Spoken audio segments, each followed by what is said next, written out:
Camera ముందుకు first day వచ్చిన రోజు గుర్తుందండి? తకిట తకిట అని ఒక సినిమా చేశారు సార్. భూమిక గారు వాళ్ళ హస్బెండ్ భరత్ అవును. ఠాకూర్ చేశారు. అందులో చిన్న సండే అనగానే యూజువల్గా ఏం గుర్తొస్తుందండి? Chicken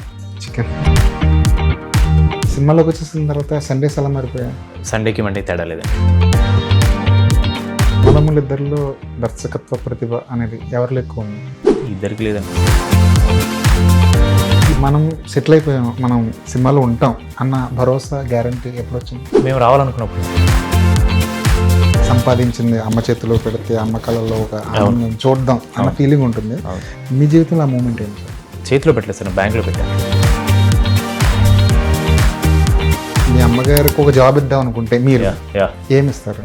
I don't want her to do job, I want to be her own boss. ఎవరిని చూస్తే ఇన్స్పిరేషన్ కనిపిస్తుంది ఇలా ఉండగలగాలని? సార్ యాజ్ అ పర్సన్ నాకు I want to be like Prabhas అన్న సార్.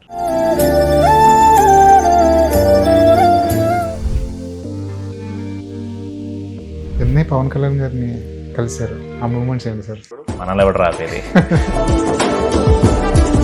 మీరు ఏం చూసారు సార్ స్ట్రగుల్ అంటే? అన్నయ్యలో పడిన సార్ సక్సెస్ లేకపోవడమే పెద్ద స్ట్రగుల్ సార్. మీ ముందేనే సార్ చాలా మంది అన్నారు సార్, చాలా మంది. ఒక్క విషయం నాకు ఏం ప్రౌడ్ అంటే సార్, ఇప్పటివరకు ఒక్కళ్ళు కూడా సంతోష్ శోభన్ బ్యాడ్ యాక్టర్ని ఎవరు అనలేదు సార్, ఎవరు అనలేరు కూడా. చాలా గొప్ప నటుడు మా అన్న. మీ అమ్మగారి జర్నీ చాలా ఇన్స్పైర్గా అనిపిస్తుంటుంది. డెఫినెట్లీ సార్, అఫ్ కోర్స్ నాకు